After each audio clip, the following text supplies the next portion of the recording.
Good morning, everybody. Welcome to the morning meeting. We're going to have a big tone shift in just a minute because there's breaking news in the president's first reaction, the devastating and murderous attack yesterday overnight in Kyiv. We'll get that in a minute. Dan, good morning. Sean, switching tone, upbeat. Where are you and why? And We are who's with you? live this morning. We are live this morning in Fort Myers, Florida, at the Helm Pool in the landings of. Oh, look at this! So many people excited to start the day with the morning meeting. We went old school, Mark. Not just raise your electronic hand. We're going to raise our physical hands this morning, bring people into the discussion like we've never done before. But that's why this is a unique platform. Yep. So welcome everybody there. Poolside with Sean. Thank you for getting up and joining us. Thanks everybody for joining here on Two-Way, on X, on YouTube. If you're here on the Two-Way platform, you can also get questions in, although you're going to be hard pressed to compete with those youngsters there with Sean, who are going to have some Yeah, by the questions way, as well. a bit of a programming note. We're going to have to end exactly at 10 because water aerobics is going to start on time this morning. Yeah. And so I just want to make sure everyone, we All can't right. run over. Yeah. We will not warn our affiliates. We will not run over today. Thank you for joining again. Welcome to the morning meeting. Moments ago, President Trump, 201, please, responded at a critical time. Vladimir Putin did something that's either explicable or inexplicable, launching a very deadly attack on Kyiv. Zelensky is returning to the country because of the attacks. He was in South Africa. President Trump moments ago. I'm not happy with the Russian strikes on Kyiv. Not necessary and very bad timing. Vladimir, stop. 5,000 soldiers a week are dying. Let's get the peace deal done. Incredible developments. This attack amidst the conversations. NATO officials in Washington today meeting with all the top Trump national security officials to talk about this issue. Newt Gingrich tweeting this morning, 105, please. An ally of the president, but with a much different point of view about the essential need to stop Putin and expressing greater distrust of Putin than President Trump normally does. It's clear from Putin's attack on Kyiv that he still does not believe there are any negative consequences for continuing the war. The West has not yet convinced the Russian dictator that the alternative to a ceasefire is a lot greater threat to his regime. Until he fears that there is a serious consequence, he will continue lying and fighting with stunning cynicism. Then there's this cartoon that caught our eye, 104, concern that the American peace deal lets Putin win. And you see the caption of the quote, let this be a warning to China. If they invade Taiwan, they'll only be allowed to keep some of it. I talked to many national security experts in and outside the administration. Nobody knows how this is going to go. The president and his administration threatening to basically end involvement in the conflict if there's not a deal.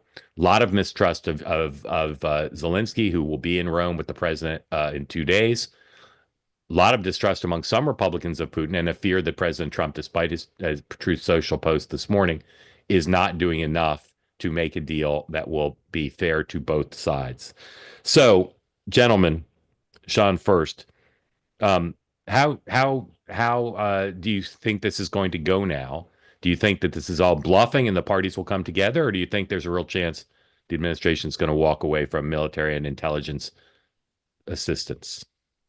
I think that might have been the plan yesterday. I think when Putin went over the top through his continued bombing, he probably pushed Trump's buttons in the wrong way. And that's where I think you're going to see when people like Newt Gingrich aren't afraid to come out and publicly say that this is in a bad place. That's the equivalent of what we've seen on the economic front. When people start coming out, applying that external pressure, I think it's going to have an effect on Trump's thinking right now. He doesn't look, Trump believes, and I think he's right, that this would have never happened on his watch. He wants to see it ended.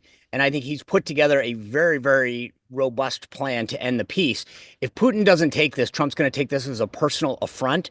And I think it's not just walking away, but I think it's not like he's just going to walk away. I think Trump's got to feel like there's going to be economic and potential military sanctions against Russia in a way that's going to make him feel this.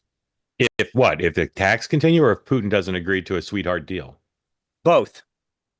Dan, I don't know that I don't know that I would entirely call it a sweetheart deal, well, but I think it's the most favorable term that he's ever going to get. letting him keep all the territory is, in the view of almost everybody I've talked to, not a great deal for the world. I mean, the idea that this would never happen on his watch, Sean, it's happening on his watch. No, Dan. No. No, it did not happen. Dan, it's just a factual matter. No. You guys didn't let me finish. Both of you. It is happening now. Trump just tweeted, stop Vladimir. I would love if Kamala Harris had said, Vladimir, stop. The only thing he was missing was please. He hasn't stopped since Trump started this. He hasn't. He continues to bomb. Overnight, they put out that they are not okay with EU peacekeepers, right? So Trump's tweets at Zelensky are savaging him, right? Zelensky keeps giving and giving and giving. And we've said, oh, Crimea, you know he's never going to get it back. They're never going to get back the territory.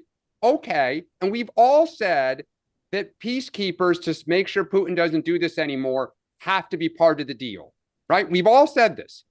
Putin just said no. Flat out, no. So Dan, just I want to focus on one question. Where do you think this is going? We are at the fork in the road. I've never believed Trump cares one iota about Ukraine. I think he'll sell it out in 30 seconds. He is either going to stand up to Putin and guarantee Ukraine security, basically in the next couple of weeks, or he's walking away. But there's no deal with Putin if you say they're going to be in NATO. There's no appetite. Mark, there's no appetite. But there's no appetite to put American troops on the ground. So you're saying guarantee Ukraine security with European troops and money and logistical support from America. It's the only way it's going to happen. We all know it. But then if Zelensky won't do a deal that involves the Donbass or other territory, look, Crimea, that's the final piece with Zelensky.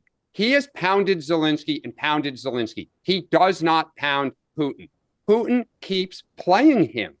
And we all talk about it as if it doesn't exist. Sean, the problem to me, based on conversations I've had, is these are two untrustworthy guys. Right. Zelensky's been built up as Churchill, but in terms of these negotiations, in terms of his ability to deliver, in some ways he's every bit as untrustworthy for these purposes as Putin. I'm not saying he's as evil as Putin, but he's as untrustworthy a negotiating partner from the president's point of view as Putin is. Well, I think that you ask where this is going. To me, this is very similar to the economic situation. Who's going to lead this effort in terms of the solution? Is it going to be Steve Witkoff or is it going to be Marco Rubio? Because I think they both have very different styles and view Russia in different paradigms. So to me, this is a question of who wins this fight. I think if Rubio wins this fight, you're going to see a much stronger stance against Putin. No offense to Steve Witkoff, but I think Witkoff really wants the deal. Yeah, and I think Rubio his views on Putin are long held. But if you're someone like Rubio or Gingrich and you don't want to give Putin a victory in this deal, how do you force that back to sanctions?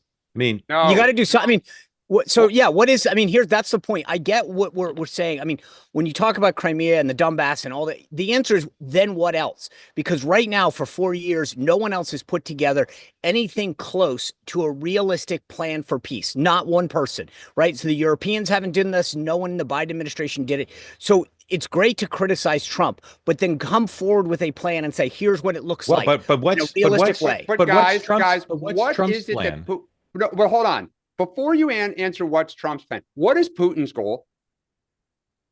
Oh, continue. Yeah. I mean, he would love to continue aggression. Okay, so Mark, the plan and the leverage Trump has is to draw the red line with arms. It doesn't have to be U.S. soldiers, but all the stuff that you guys said. That's what they're talking to NATO about today. No, he does not. He is saying you guys need to do it, but he will not commit to our providing that. He won't. We keep saying, well, but it's not the U.S. isn't going to provide it. Europe's going to provide it. It's not going to be U.S. We're not going to provide money and arms. No, I think it's one thing to provide munitions or money. Yeah. I think and another thing intelligence on the ground. This is a European fight. Oh, yeah. I agree. They're going to have to put the bodies, but we're going to have to provide the munitions and support. All right. I just want to show you 103. This is Zelensky talking to Ben Shapiro in an interview. The trailer's out. I'm not sure the whole interview's out, but here's Zelensky with Ben Shapiro. All working? Yes? Yes, all good. Action. I want to start by asking you about the meeting that you had in the Oval Office. How do you feel that you could have handled things better with the president and vice president? The meeting in the Oval Office, it did not help Ukraine. You spent nearly $200 billion to the defense of Ukraine. There are lots of questions about where the money is going. There's nothing to hide. We're absolutely open. Would an audit be possible by the United States of where those dollars are going? We are kind of the living shield against Russia's invasion to the civilized world. I want to get to Russia's intentions and the possibilities of a ceasefire. Americans have questions about things that are happening here. So I don't want to minimize Zelensky's heroism early in this conflict, but he is not equipped, I don't believe, to make this deal, and he's not equipped to continue to lead the country. And I'm not even talking about the corruption. I'm just talking about fatigue and the fact that he's got a horrible relationship with the president of the United States. So the reason I'm so consumed by what happens next is, as I said, I can't find anybody who says what happens next. But these are not two guys who are looking to make a deal, or so it appears. Now, it is the case that Witkoff's going to Russia tomorrow, and maybe he and Putin will have some new kind of conversation. But as Sean, as you said, he seems less anti-Putin than the other people who are involved at the table here for the United States. So I think he's just more committed to getting a deal. I don't, you know what I mean? I think that's, but he's not in the Gingrich or Rubio camp of saying, I mean, look, there are a lot of people who say you shouldn't be sitting with Putin, you know? Correct. He's the only one willing to sit with him. All right, there's lots to talk about here, and my spidey sense tells me there's going to be a development in the next 45 minutes while we're on the air. So let's move on to tariffs. The view in the administration and their allies is talk about tariffs differently. Don't talk about them as long-term. Don't talk about them as punitive. Talk about them as a package of strategies and tactics to bring back the American economy, to make things more fair. Don't make it seem like they're going to go on forever. That's the change in the rhetoric. Bessent-led conversation. You see it in the president's tone. And people say it's driven by markets, and people say it's driven by criticism from Europe or whatever, or from business leaders. Here's one thing that's driving it: polling. Okay. Here's the Fox poll from yesterday. Came out last night, 108. Okay. And you can bet the president and his team have seen not just the private polling, but these public polls. 108, please. This is Fox job performance for the president on a range of issues. And if you go all the way down the second to the bottom, tariffs, disapproval, 58, only a third of the country amongst the people Fox polled, registered voters, a third approve of the president's job on tariffs. That is abysmal, right? That's abysmal. Same kind of numbers in Pew, 109, which is here, approve, disapprove of Trump's job performance on tariffs. Again, roughly the same numbers, 40% approve of the job he's doing. Still abysmal for something that's dominating the news.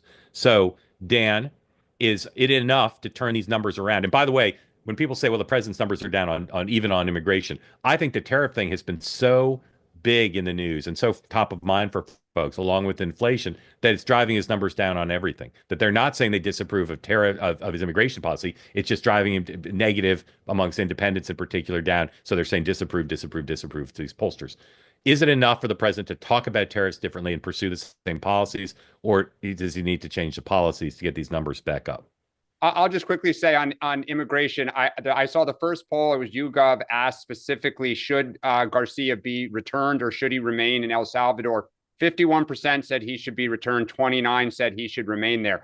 I know you think it's bringing down everything tariffs, but I'll say again, I do not see any data that supports the president's policy. Doesn't mean Democrats are benefiting. I think we're hanging ourselves a little bit. But let me just say on Garcia, Washington Post story. Very few people out there, and AP, very few have reported this, so it's undercovered in the news cycle. The judge last night basically took sealed motions from both sides, and it appears from the few things are public that he may be coming back to the United States. That negotiations are going on with El Salvador to bring him back. Not that he's going to be free, and it's going to put Democrats in a crazy position because some of them are going to give him a hero's welcome when he comes back, and that's not going to be good. Anyway, Dan, keep going on tariffs. Yeah, either that or they see this same polling. Look, I think the messaging that they're now shifting towards, that this is necessary and the problem is just reality. The reality of what they want to do is likely to be slowing corporate profits, layoffs, and an increase in inflation. There's just no getting around that. And so I think they can message all they want. They can try to reassure, but just the real world and the markets, and I don't just mean the stock market, I mean just day-to-day business, is dictating this isn't working and it won't work. Sean. So I will say this, and I'll tie both of the immigration and the tariff issue together for a second. First of all, I will say, while I think this is absolutely horrible policy, if Abrego Garcia comes back on U.S. soil, Democrats are going to own that. That is something that I will tell you, that issue will flip on a dime. The idea that you are going to be advocating for a gangbanger, a wife abusing illegal alien to come back into this country, God bless you guys if you think that that's going to help politically.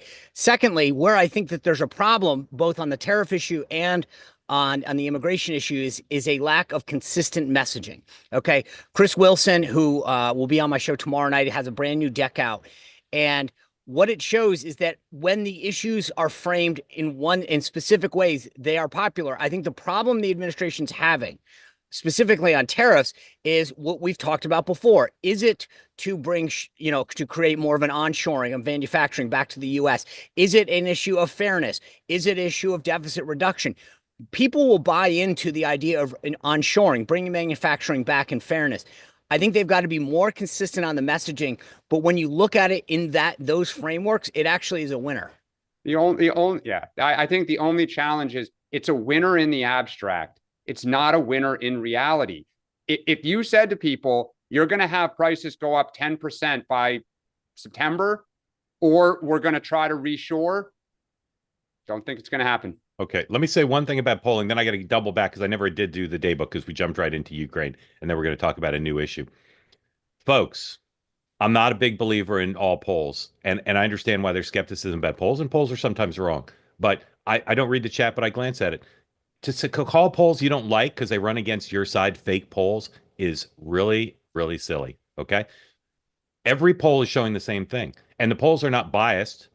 These polls aren't biased. And by the way, the private polling is showing the same thing. So if you want to say it's fake news or fake polls, when Fox and Pew and private Republican polling shows the president's job approval on tariffs is down, you're putting your head in the sand and you're ignoring data and facts and truth. Just because you don't like a poll, to reflexively say the poll is wrong, it's just silly. Shouldn't do it. It's silly. All right. You can go hang out with Kamala Harris. Exactly. The president today is meeting with the prime minister of Norway, greets him at noon, open press, bilateral lunch, closed press, then a bilateral meeting in the Oval, 105 open press, and presumably by then you'll hear more from the president on Ukraine and Russia. Signs executive orders, closed press at 4:30. Of course, that could become open. Then he goes to his club in Virginia, the Trump National Golf Club, for a MAGA dinner. Vice President continues overseas. As I said, the head of NATO is meeting here in Washington with Rubio, Hegseth, and Waltz. I think those meetings have already started this morning. As I also said, Witkoff heads to Moscow. I don't know if he's traveling today, but he's supposed to meet with Putin tomorrow. Congress is still out. At this hour, the Democratic Party is holding a press conference with the current chairman and past chairman Howard Dean to have some new proposal about revitalizing the Democrats. And of course, the most important event of the day occurs at 8 p.m. Eastern time, when in Green Bay, the NFL hosts. By the way, on that DNC meeting, it'll be interesting what they come out with. There's a lot of speculation because Dean's there, but also the current chairman is basically reprimanding David Hogg, the vice chair, for that activity we talked earlier about, where Hogg is basically standing up an outside entity to attack incumbent Democrats. I think this is going to be interesting. It'll force his hand that either he has to give up one or the other. Yeah. Which one does he choose? Yeah, the Politico is reporting that there's going to be a resolution saying you can't be a DNC official if you don't support incumbents, which I think I agree with Ro Khanna and David Hogg. I agree. To have a prohibition against supporting people in primaries, I think is a little antithetical to the First Amendment. But I get why the DNC, you guys feel more strongly about it than I do. You shouldn't be vice chair and not support your incumbents. But I think in general, the RNC's had a long rule about that. I mean, you have to support the nominee. I just think in general, well, the nominee, but what about a primary, in an open primary? I just think in general, saying there's incumbent protection across the board, I just think is not a great thing. But if you want to be vice chair, you probably should support your incumbents, I would say. Even I would say that, and I'm anti-incumbent. All right, the education agenda. Not much coverage, but President Trump signed a number of executive orders yesterday related to education. I think the fight with Harvard and the other Ivy League and elite schools, and the stated goal of abolishing the Department of Education has overshadowed some other really interesting and provocative things the president's trying to do now on education. So, Sean, what's your view of the orders he signed yesterday and why they're important? Well, the big one yesterday really had to do with accreditation, whether or not how these schools get accredited, because accreditation leads to funding.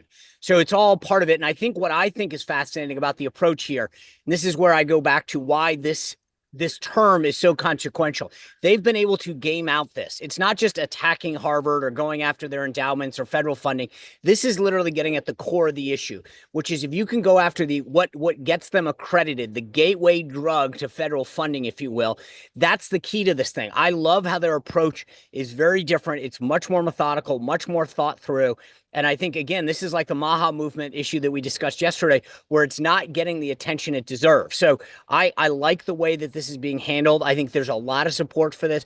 If there's one area that probably you get very little sympathy from, it's these big institutions with multi-billion-dollar endowments that then get a ton of federal funding. There's not a lot of sympathy for them. And I think the way the president, Linda McMahon, and others are going at them is fantastic. Dan. I think it depends what they do here. If the goal of this is to try to find a creative way to punish the Ivy League schools, and it's primarily the Ivy League schools, then this is absurd and their messaging is all over the place. Because you had Secretary McMahon saying that the goal of their accreditation push here is to hold schools accountable to, quote, improve graduation rates and graduates' performance in the labor market. I don't think anybody would argue that the Ivy League schools produce high graduation rates and their students don't do well entering the labor market, right? If the goal is, quote, ideological overreach, which is what Trump said, then this is just absurd. But I will say that buried in some of that is the idea of holding schools accountable for their graduation rates, for how they do, because there are so many colleges that probably shouldn't be accredited, that students rack up huge amounts of debt, going through, and they don't really get anything for it. And if that is what they focus on, which is more a bottom of the market issue, then amen. I think it's mostly working class people who get taken advantage of in those situations. But again, if this is just another way, if they're going to try to argue that Harvard doesn't produce enough graduates for the labor market, I think Americans will just laugh at this and Trump will lose more. People see it as crazy. My guess is that's the legal way to attack this, Totally. but it's not going to be the messaging on it. It is with Linda McMahon yesterday. She looked in the camera and said it. It was crazy with a straight face. We're going to hold them accountable for graduate performance in the labor market. Well, I think part of this comes down to the fact that you have all of these people spending $95,000 a year for a degree in something that's never going to.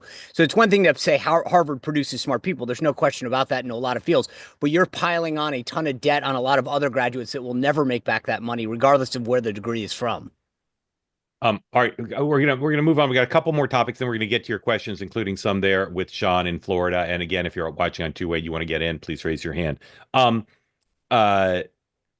Conservative Twitter's going crazy on Ukraine and Russia right now. I'm distracted because I'm reading all these interesting things, and of course, there's a big split in the party, right? There's the Gingrich Rubio wing, and then there's the MAGA wing, and it's fascinating. All right, Democrats. There's this press conference this morning. Karl Rove is a party guy, right? And he cares a lot about parties, and he's a Republican and he's very partisan. But he looks at the Democrats, I think, with a pretty clear eye. In his column in the Wall Street Journal today, he basically says the Democratic Party is in horrible shape. That they're on issues and leadership, etc. That they're not doing a good job of getting ready for the midterms, and that they could underperform in the midterms and maybe not even take the House because of everything that's going on. So we talk about this topic all the time. Here's how I want to frame it today. Dan, what's the single best thing going for the Democrats right now? Not in terms of Trump's weaknesses, but in terms of something affirmative the party's doing. What's the best thing going for the Democrats right now? The energy and that we're fighting each other. This has to happen. That is the best thing right now happening within the party. Yeah. Sean, what do you see as the best thing happening for the Democrats right now? Pass. I don't know. I mean, like logistically, there's not a lot going on that's great there. I think when you don't have a bona fide leader, and the thing that's interesting, we brought this up the other day, you've got some folks like AOC that are out there doing well on the fundraising, but when you look at the rank and file members, their low dollars are not coming in the way that they need to. And that's a problem. Yeah. So I'm trying to be fair. I mean, I think to your point, Mark, probably the best thing going for him is some of the Trump messaging and some of the chaos that they can point to, the economic issues that are being, but they don't have anything pro. They just have a hit against potentially Trump. And you've seen even like the focus on Elon, it's everybody else. It's not, and that's politically, sometimes that's all you need. Yeah. So, but right now they've got nothing to be happy about. I see two things that are green shoots. They're not fully formed, but the two things I see, one is there are efforts to appeal to working class voters. Like they get the fact that there's a growing consensus that all this other stuff is not going to matter if they cannot become a working class party again in ascendancy. So that's one. And the other is, again, green shoot. The major donors are being they've calmed down. They're over their anger at Biden and Harris, not completely, but enough to start to re-engage. And so people who are peddling plans to engage working class voters are finding a more receptive audience from some of the major donors to say, yeah, we might write you a big check if you've got an idea of how we can organize around this. And those are two fundamental things, I think, and they're happening somewhat organically, not necessarily under the leadership of Schumer or Jeffries or anybody else. All right. Lastly, little tutorial here, folks, of how Washington works. Pete Hegseth, two stories in the last news cycle in which he and his team have responded. First allegation was that he put Signal on he had Signal installed in a computer in his Pentagon office. The sources say, and again, he's got a problem because people are continuing to put out sources about him. The sources in the story, don't put up the second part yet. Segnet had Signal installed on an office computer. Okay. And what it says is, it's very hard to get cell service in the Pentagon. He wanted the ability to use Signal both on his phone and on his computer in his office in order to use Signal. Now, this is a lesson in non-denial denials. Here is how the Pentagon spokesperson responded to the allegation that an office computer had Signal on it. Here's what he said. He said, Secretary Hegseth has never used and does not currently use Signal on his government computer, right? Because as the story says, he's got two computers in his office. So the spokesman's denying it's on the government computer. No one's alleging it was on the government computer. This is what I call a non-denial denial. And I'm always amazed that reporters just put that in there. Like if I was writing that story, I would put it in a paragraph, say, but the sources don't say it's a government computer, so this is a meaningless response.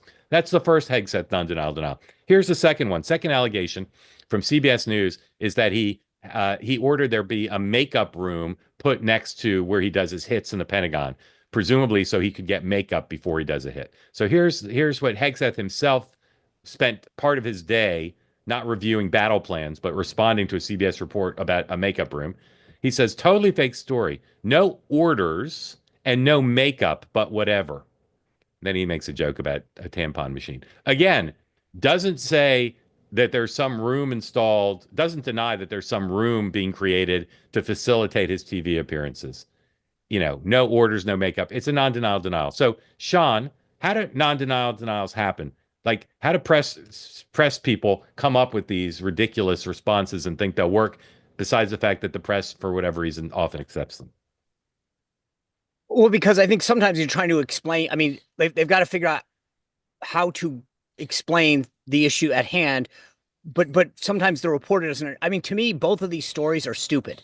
I really think the idea that he has a personal computer that has Signal on it, who cares?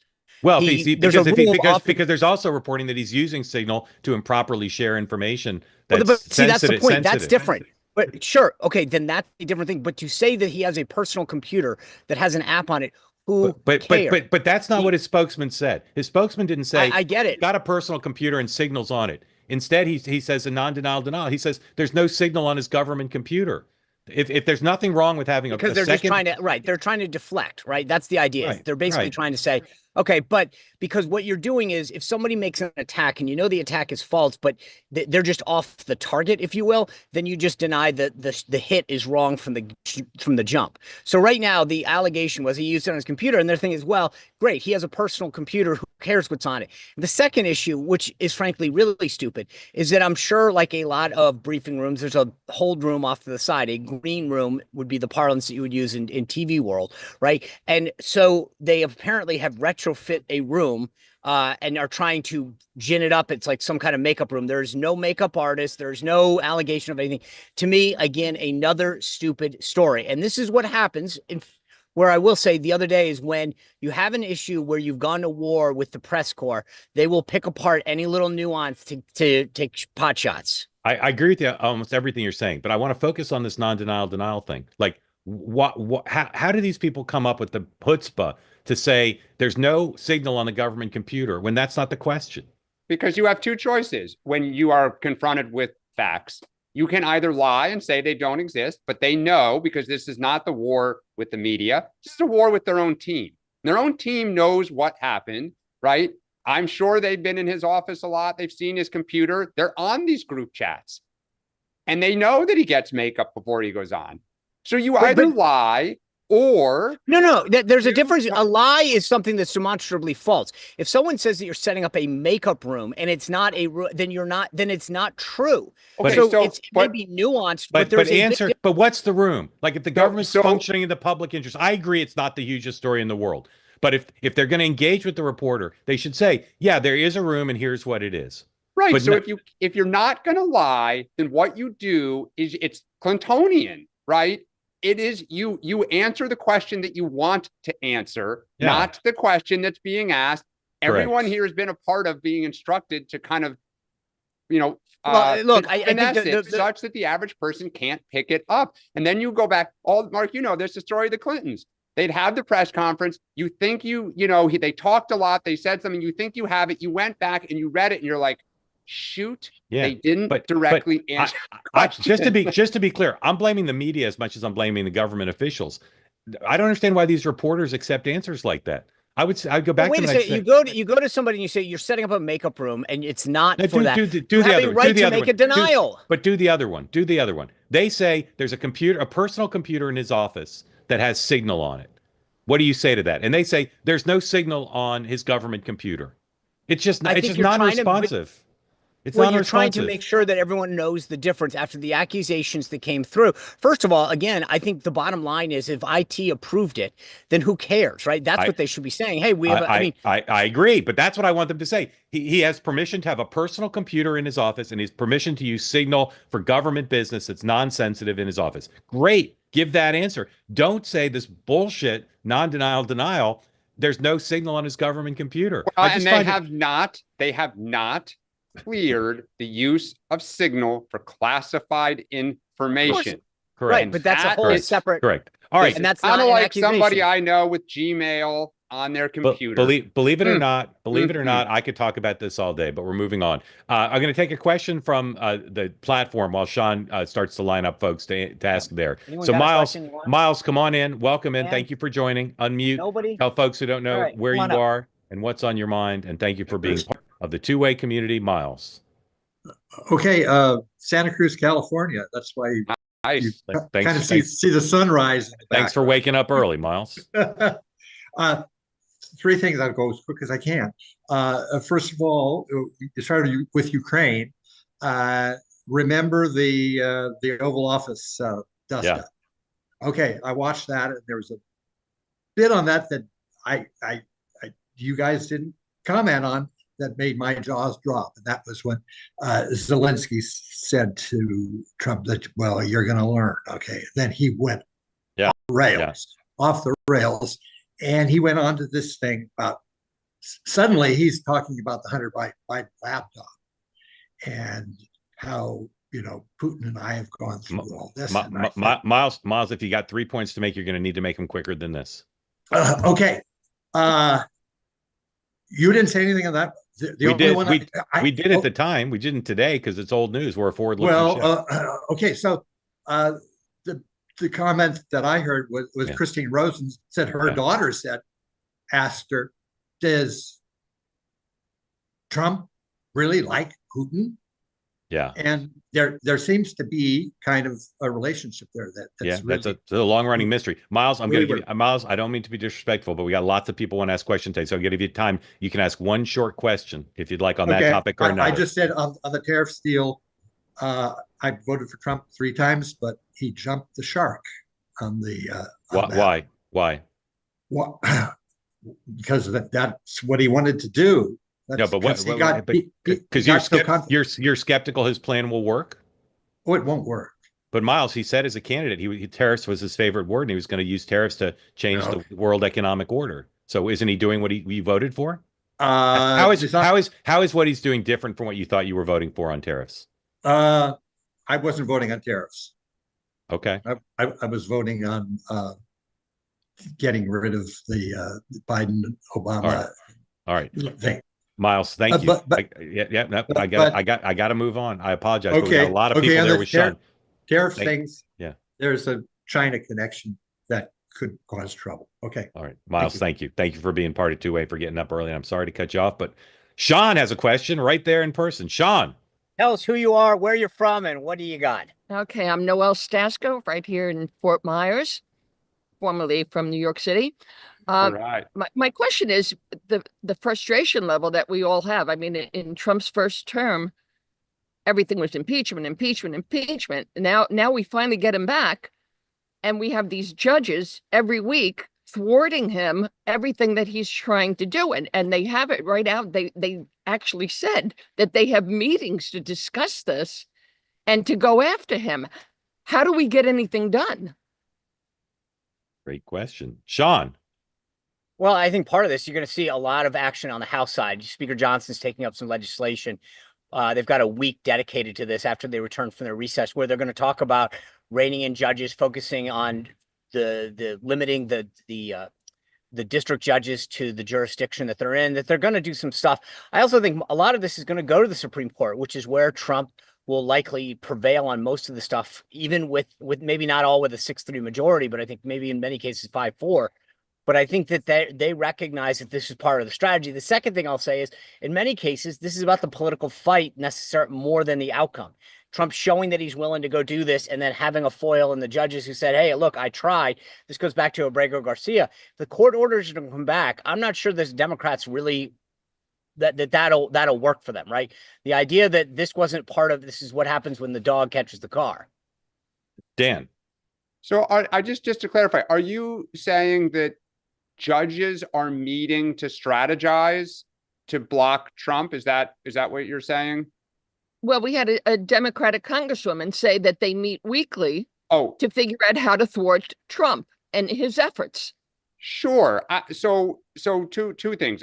On the judicial side, Democrats, Bill Clinton, Barack Obama, Joe Biden, all railed about judges and stopping what they wanted to do. This is as old as the Republic itself, that presidents feel constrained and wish the judicial system would not rule often the way they do.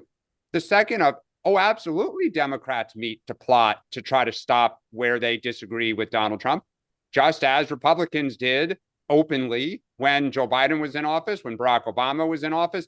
Mitch McConnell famously said in January of 2009, my singular number one goal is to make Barack Obama a one-term president and stop him from being reelected. Said it out loud. So, I mean, it's just, this is politics. Trump is this part is politics to the nth degree, though. Well, look, this is the American system. There are co-equal branches. Congress is a co-equal branch, and the judicial. You can say it's not a great system. I think it is. But that is the reality of why the framers designed this, so that one person, because they all came from Europe, kings could not dominate. There'd be a check on them. Just the way it is. And this is the thing. Trump did not win a landslide. Trump barely won, barely kept the House, Republicans did, and they got the Senate.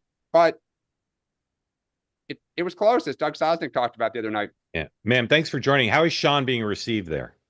Oh, he's amazing. We love him all the time. Have you done selfies, autographs? What's happened? No. He won't allow it. It makes us pay. Sean believes there is a price for pretty much everything. Exactly. Thank you for joining. Appreciate it. Thank you. Sean, while you rotate in, let's go to Mr. Richard Davenport. Mr. Davenport, welcome in. Tell folks who don't know, after you unmute, what's on your mind and where you are, and thank you for being part of Two-Way. Good morning. Appreciate the opportunity to join. Tennessee, 3-time Trump voter. My main issue, I guess, is immigration. Seems like the simple solution to remove 20 million illegals is to punish people that hire the illegals. Mhm. Yeah, that's been an attractive option going back to the Clinton administration. Yep. That's it's interesting that you asked that, Richard, because it's E-Verify that you're kind of describing, which is a program that ensures employers vet all of their hires, and it's largely been a lot of the establishment business community that pushed back on that. And I think it's we'll see if there's a resurgence on that, but this has been an issue that has sort of plagued my side, the right, more than anything else, because the big business community is been part of the problem when it comes to enacting E-Verify. Yeah, and actually, I spent a lot of time on this issue when I was lobbying for immigration reform, 12, 13 years ago. It's not big business that pushes back as much because they have the incentives to comply with all the laws. They have the money to do it. They have the liability worries if they get caught because their balance sheets are bigger. It is small business that pushed back the most aggressive. Just think agriculture, right? Hospitality, a lot of services industries, restaurants. It is mom and pops that can't pay to comply with E-Verify, who do chase the lowest, the cheapest labor, and don't have general counsels who are basically saying you absolutely can't do this. And so the local chamber of commerce's flooded offices against this. It's actually the only time I saw us defeat Stephen Miller. Everywhere else we got crushed by him. Yeah. Richard, thank you. Go ahead, say one more thing if you'd like. Oh, I was just going to say, I was an employer I had a small business, had close to 500 employees at one time. We had to E-Verify. E-Verify in its current iteration is a joke. Yeah. If you want to enforce E-Verify, you got to put a penalty on it. Yeah. Richard, if you hire an illegal, you got to pay a penalty. Yeah. Richard, while you're here, I'll ask you two things. What do you think of the president's tariff policy? How's that going? I'm all for it. Okay. And what do you think the president should do about Russia and Ukraine? If they can't get peace, get out. Leave All right. Thank you, sir. Grateful to you. Thanks for being part of Two Way. Sean, who do you have there with you now? Tell us your name, where you're from, and what's on your mind. Okay. My name is Jeannie Pomanowski, and I'm from New Jersey. And my question is, how long will the tariffs and economic sanctions take to show positive results that the media can't deny? Jeannie, that's a question of the hour. Dan, how long is it going to take? Best case scenario. I think the country will give Trump probably to Labor Day. And if they get the reconciliation done, maybe to the end of the year. But I think Labor Day, he's either putting points on the board, or I don't think it's the media. I think it's his own party that's going to completely come apart over this. Sean? Yeah, I think you've pretty much got 2 months. You've got to see some points on the board. That's actually one of the things that's in Chris Wilson's polling that, or his analysis, the data analysis that he's got out there right now. We'll have him on the show tomorrow to explain. But the bottom line is they need to start putting, this is what I've been saying for a while. They need to start putting points on the board. This country's taking down their tariff rate. This is where the success is. People are willing to endure this a little bit. Just driving around Southwest Florida the other day on the local radio, you hear car dealerships saying, get pre-tariff pricing before the costs go up. Once that sticker shock starts coming into play, I think that's where people are going to say, love the policy, but now I'm paying $3,000 more for, an ice maker, a refrigerator, a car, whatever it is. So he's got a while just because of the way that the supply chains are working.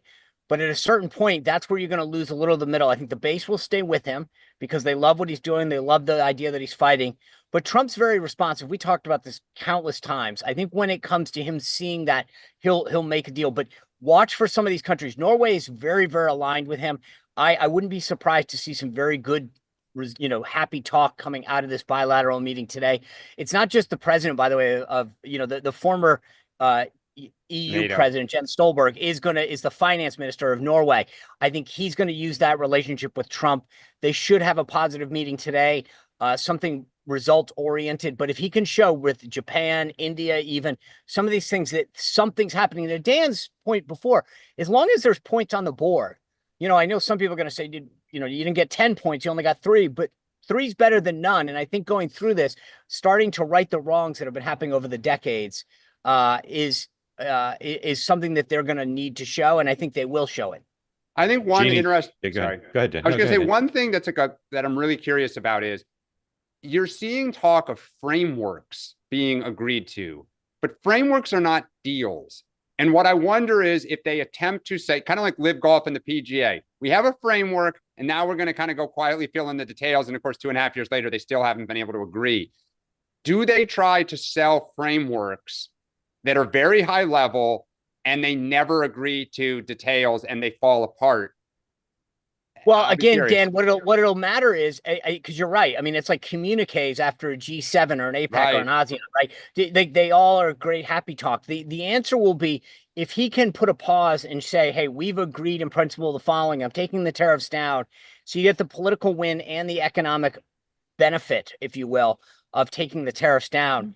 Again, this is going to come back to in a year, in 2 years, can he say, here's the deals we've gotten? Right. So I don't think that the actual it's in 2 months to say the tariff rate went from 50 to 22. But if he can say, here are the deals that are in progress, here's where we're righting these wrongs, and we've got 20, 30, 40 countries that are doing it, that's a huge political win for him. But Sean, what if he says we have frameworks? I'm dropping the tariffs back to 0. We're going to get this. And it just doesn't. But look, and I think that's basically how he's handled Canada and Mexico. And Canada and Mexico have both stepped up their immigration and their fentanyl deterrence factors. So it's not so much the tactic. I mean, again, if he takes it down and then in a year from now can show that he actually got results, I think people are less concerned about the timing and more into the result. Jeannie, what else are you doing today down there? Going to the pool, enjoying the sunshine, the warm weather. It's beautiful. Yeah. You should come down. All right. Sean didn't invite us. He just went on his own. Thank you for joining. We appreciate it. Cheap today. Please spread so much. Please spread the word about two-way. Sean, you got somebody else you want to bring in real quick? Let's see. You guys, come on, somebody. All right, come on up. Let's go. Rolling the dice, Mark. All right, no, they're on their way. We're like 30 rows deep. Yeah, I was gonna say. I see, like in the distance. Look, see how deep. Look at that. Here it's like the Price is Right. Come on up. Or come on down. Come on down. All right. I know, guys. My bad. All right. Welcome in. Thank you for joining. Tell us your name, where you're from, and what's on your mind for the American people. My name's Stephanie Giambalvo. I'm from Long Island, New York. And my concern as a mother is education, obviously, number one, but most importantly, affordability, specifically us comparing the cost of like New York as an example versus Florida. We're noticing the interest rates are one of the big drivers of, our increased costs in insurance. And, what are we going to do as a party to make sure my children's generation of the Republican Party is also set up for success as well? Can you afford your kids' education? I mean, if you look at college right now, are you guys able to save enough that your kids could attend the college they want to? Or where do you think you guys are in that? Because when you look at the average cost of college right now, I think it's got to be a challenge for a lot of parents to say, we're going to be in a position where our kids will have the choice to go wherever they want versus we might have to send them to only certain places. Correct. I mean, my children won't have just a blank check, right? I mean, we're putting our money aside as, like our middle class family, working family. My husband's a retired fireman. I was working in corporate America, and we're just doing what we can, but we're not going to allow them to go to a school that they can't afford. That's going to put them into debt. How old are your kids? 6 and 4. All right. So you got a little bit of time. We got a lot of time, but never too early to plan, right, for our future. And, Totally. Just trying to afford to live on a regular basis is, challenging, right? If you could tell the Trump administration that they had to give them 2 things that they could do to help you guys afford education or make it more inviting for your kids as they go through the system, what would those 2 things be? So one of the reasons why we would be moving to Florida is school choice, having the ability to send our children where we feel best fits their educational needs. So offering programs in that regard, and then also having my children be able to think freely and not feel, that they're going to be challenged in any sort of way in their school environment and all that, and just promoting that openness and having the 2 sides, kind of be open with one another. That would be great. I mean, my daughter has friends from all different sides of the aisle, and we just preach, we're all people, we're all friends, and we're all just trying to do our best. Do you vote in Republican primaries in New York? We do. Yep. Do you We're in have a- Suffolk County, which Yeah. generally tends to lean Yeah. Republican. Do you have most a of the time. do you have a preference for governor for New York between Elise Stefanik and Mike Lawler? Do you know those two folks? Yes. Elise Stefanik, maybe I'm all about, the girl power, and I think she did an excellent job. I think she's, young and working, and, I appreciate that. It's very challenging. So, that's where I am. So. Okay. And what's the thing President Trump's done so far that you like the most, and what's the thing you like the least of what he's done so far on any area? Security, I would say, is definitely number one. Regarding like the Department of Education, kind of some of those new orders that came out, I mean, kind of in flux right now. I mean, to me, it doesn't really affect me. I'll be moving to Florida soon anyway, so they can attend where they want. Maybe one thing, obviously, President Trump is our guy. I mean, last 3 cycles, my husband is a very, very strong Trump supporter, FDNY all the way. And, sometimes, maybe the other side feels like, maybe his verbiage, right, is just a little harsh. But for me, I'm good like that. It's no problem for me. So New Yorkers probably don't have the same view of some of the language. I agree. I'm in South Florida, and so most maybe people, not the same. Most people I know who live on Long Island, their main criticism of Donald Trump is he's too meek. He doesn't. He's not aggressive enough in how he expresses himself. At least that's been my experience. Personally, most of us in Suffolk County, we're all very hardworking Americans, and we're just trying to make it work. Our families just trying to be close to one another, and that's really what matters to us the most. I think he's done a good job, executing those family values, and we're happy to be a part of it. Yeah. Are you buying a home in Florida?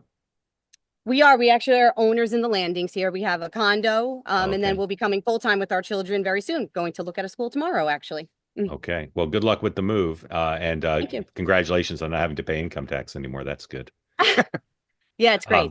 Thank you for joining. Appreciate it, Sean. Grateful to you for asking the question. Sean, go ahead. While you bring somebody else in, let's bring Sebastian in. Sebastian, welcome in. Tell folks who don't know where you are and what's on your mind, please. After you unmute. Hey everyone, Sebastian from Nevada. Voted for Trump in the last election, former Democrat. I wanted to highlight something that I don't think has been getting much attention in the media or sometimes on two-way, which is the Trump administration's work with Black Americans, and he delivered big for HBCUs yesterday. So I want to highlight that. It's not getting a lot of attention, but I see progress. I track this pretty closely. And I think that you'll be surprised at how the trend line will continue to grow, particularly with Black men under the age of 40 who are interested in what he's doing, see things that speak to their economic, educational, security concerns, and don't really respond to the pure negativity that comes from other quarters of the anti-Trump, Trump derangement syndrome community. So I just wanted to share that with you all, get your impressions if you had even paid attention to that, and welcome you to continue paying attention, because I think it resonates in powerful ways, and it's surprising what I've already seen on Instagram, less on X, about how the HBCU order was well received. Yep. Sebastian, are you a graduate of an HBCU? Oh, he's muted. He's muted. Sorry. Go ahead and unmute. Yeah, you said you are. Okay. I am. I went to Morehouse College in Atlanta, Georgia. One of the best. And can I just, when it's interesting, we talk a lot about issues that don't necessarily get the attention. When you were yesterday, when this was happening, how did you hear about it? Is it that you follow the administration closely, or there's media outlets that conveyed that to you? There's an Instagram account called HBCU Collective, and they a representative of them did a breakdown of the order, and they looked at the fact sheet and talked about the first Trump administration's HBCU funding efforts. They're about a collective $550 million, $300 million of which was permanent funding. And so I went and looked at the actual order, and then looked at the fact sheet as well, and shared it with some of the alumni circles that I'm a part of. And people were very impressed, because right now there's kind of a conflation of African-American issues related to civil rights and DEI. And people like me are saying those aren't the same thing. They're decoupled. And President Trump is proving that. Yep. Sebastian, thank you. I want to get one more question. And so Dan or Sean, real brief response to Sebastian, and then let's bring Sean's guest there in. I saw the news in the Wall Street Journal. I did not see the details. I think that's awesome and good for Donald Trump for supporting them. Yep. I think it's great. I actually, the reason I asked the questions I did, Sebastian, is I think you're onto something, which is they're doing a lot of things. And the question is, are they getting, that word out through the appropriate channels, through Black radio and some of the other things, urban radio? We've talked about it. They're in the briefing room. So I actually think it's great what they're doing. And I'm glad that you're bringing it up. I hope that they are communicating that, like in so many other ways, like business news goes to business. And are they doing that in a way that's going to resonate and get out there? So I hope they do. And I appreciate you bringing up the issue. Sebastian, thank you. Sean, gentleman with you. Who are you? Where are you from? What's on your mind? My name is David Marion. I'm from Lexington, Kentucky. And my question is, how are things going to settle with the feds and Mr. Powell and President Trump and the interest rates going through the end of the year? Great question. Sean, what does your crystal ball say on that? Well, I think if you look in the last 48 hours, what you've seen is President Trump be very clear that he appreciates Jerome Powell's steady hand at the tiller, if you will. He walked back a lot of the initial concerns. I think Powell, as we've talked about the last couple of days, is very well liked by the financial community. And so for those reasons, I think he stays. It'll be interesting to see the next meeting of the Fed, whether or not there's an interest rate. I think that's going to be where we are economically, and how they react is going to be, I think, the next iteration in this sort of saga, if you will. All right, Dan, quickly, because we're up against water aerobics. Sure. I think the key is going to be inflation in the next few months. If inflation remains kind of in this 2.5%, 3%, which is not quite the 2% they want, I think pressure is going to increase on Powell. But if it starts to move up, Trump will pray to God he keeps interest rates there, let alone starts to raise them, because inflation is getting out of control again. Sir, I ask you with that prejudice, have you ever seen this program before? Not really. Not but really. You will right. going forward. You'll be a regular viewer, right? Yeah, Maybe. That was part of the commitment, the contract that everybody signed. No comment. Well, give us a try. We'd love to have you a part of the two-way community. And Lexington is one of our 5 favorite cities in Kentucky. Very good. Thanks. Before you go, real quick, a lot of Democrats and some Republicans talk about your governor as a potential president. What's your reaction to that? I'm not really a big fan of our governor. We're mostly on the down ticket with the rest of the ticket. We're big fans of the rest of the ticket, but he's done some good things. But during COVID, when he shut down the churches and those type things, we weren't a big fan of that. Okay. Thank you, sir. Enjoy your day in Florida. Appreciate it. Thank you. Thank you. Sean, what do you have? Oops, I muted Sean. Sorry, Sean. Unmute, please. My instincts, my normal instincts kicked in. Sean, what do you have on your program tonight? We got it's Thursday, so we've got a great panel. Steve Cortez is going to be on. He's got some great insights. Jen Pellegrino from America First Policy. And then Dan, the book there on his left, Batya Ungar-Sargon. We have her debut on the show today, and a great take. She's what they call a MAGA lefty. And then, as I said, tomorrow, Chris Wilson will join us with these insights. Really unique. So 2 great days ahead of us before my big C-SPAN debut, doing red carpet arrivals at the WHCA. You won't want to miss Chris Wilson. His take on Trump and his rhetoric about tariffs is really smart. So don't miss that. I once did the red carpet with Walt Frazier, and it was incredible at the Correspondents' Dinner. Tonight, two ways, 6 o'clock Eastern Time. I will be here on Two Way tonight with all the news of the day. And amongst those joining us, and there may be more, but amongst those joining us is Vani Hari, who's known as the Food Babe. Dan and Sean are both big fans. And we'll be talking about Maha. So if you're interested in Maha, Republican or Democrat or independent, whoever you are, she knows a lot about the importance of healthy food. So please join us at 6 o'clock tonight. And then right after that at 7 o'clock, Michael Moynihan off the DL, back with a special guest, John Ronson, the author of the new book, The Men Who Stare at Goats. So you've been publicly shamed. Join Michael at 7 Eastern for that. And then the 3 of us will be back tomorrow morning at 9 o'clock Eastern with all the coverage of today's water aerobics events and the latest on tariffs and Putin and Ukraine and everything else. So thank you for watching. Thanks for all the great questions. Thank you, guys. Appreciate it. Have a good night. Thanks for the folks there with Sean. Good applause. Thank you for that. Have a great day. See you soon. Yeah.